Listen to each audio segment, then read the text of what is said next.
হঠাৎপাড়া সেতু, রাজাপুর সেতু, রক্তদহ বিল। রানীনগরের মানুষেরা এই স্থানগুলো অনেক ভালো করেই চিনে।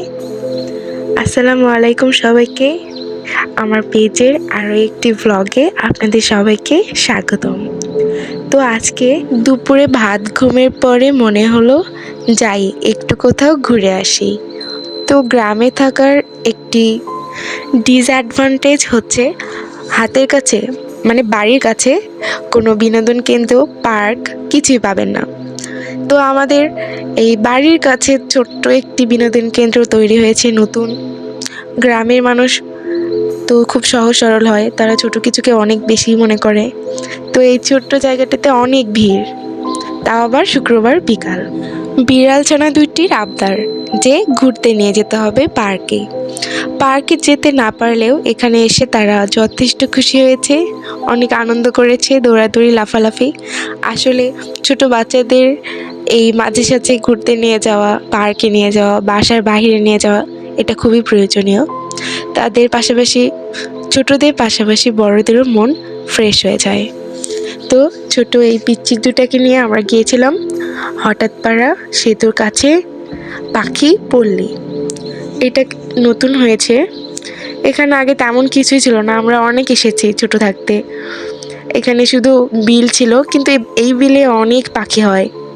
এখন যদিও বা পাখির সিজন নয়, যখন পাখির সিজন থাকে তখন অনেক পাখি থাকে এখানে, দেখতে খুব ভালো লাগে।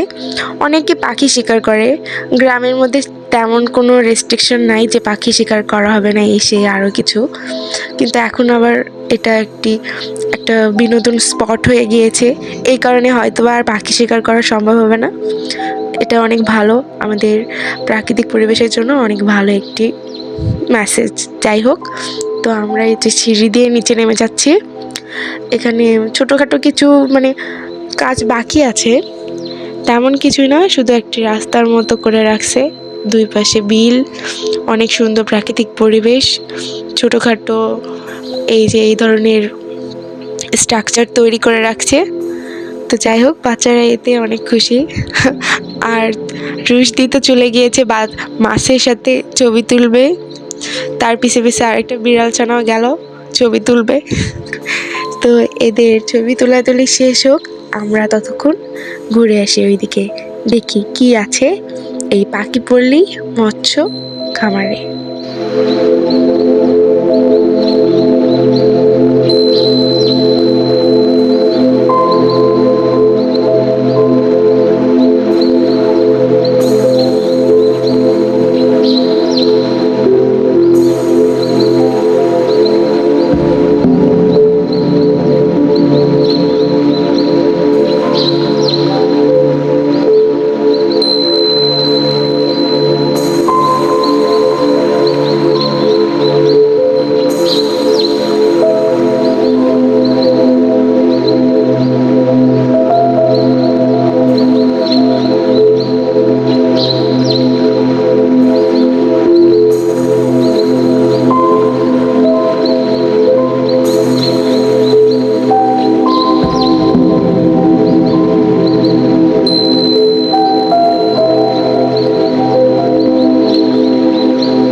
তো এখানে ছোট ছোট স্ট্রাকচারগুলোর মধ্যে এই বকের স্ট্রাকচারটাও আছে।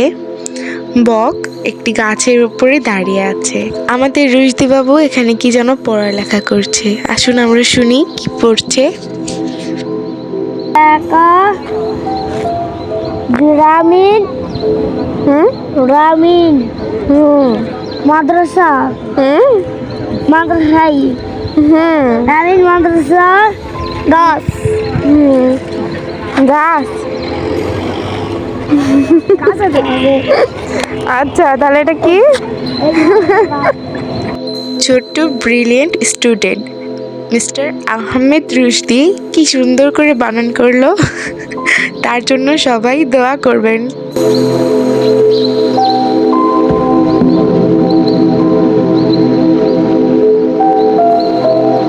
বাচ্চাদের এই উচ্ছ্বাস, আনন্দ, এইটাই সব বাবা মায়ের শান্তির কারণ। মানসিক শান্তি কোথায় থেকে আসে? মানসিক শান্তি আসে পরিবারের খুশি থেকে, পরিবারের আনন্দ থেকে।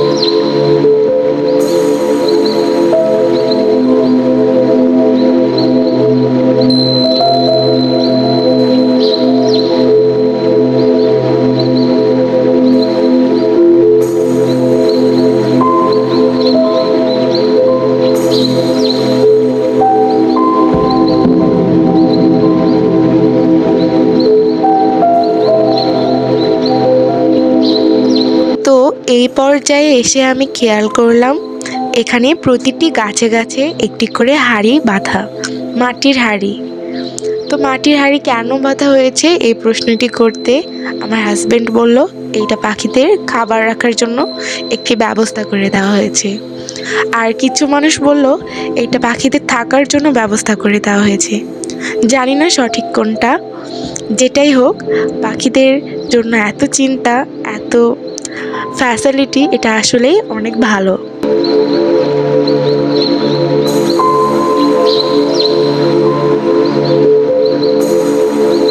যেহেতু পাখিপল্লী, পাখিরা এইটুকু স্পেশাল ট্রিটমেন্ট পেতেই পারে। তো চলুন আমরা সামনে দেখি আর কি কি আছে এখানে। তেমন কিছু হয়তো বা নাই, তবুও পরিবেশটা অনেক সুন্দর, অনেক সুন্দর পরিবেশে এই পাখিদের মাঝে গাছগাছালি আর চারিপাশে ধান ক্ষেত, মানুষ ধান লাগাচ্ছে, কেউ হাল চাষ করছে, হয়তো ওটা হাল চাষ করার বলে, দূরে করছে। যাই হোক, খুব সুন্দর একটি দৃশ্য। সূর্যটাও একটু পরে অস্ত যাবে। আসলে চোখে শান্তি লাগার মতো একটি দৃশ্য, চোখ জুড়ানোর মতো একটি দৃশ্য। তো যারা গ্রামে আছেন, যারা আছেন রানীনগর, নওগাঁ সদরে, তারা একবার এসে ঘুরে যাবেন এই পাখিপল্লী। আসলে খারাপ লাগার মতো জায়গা না, ভালো লাগার মতোই কিছু একটা পাবেন।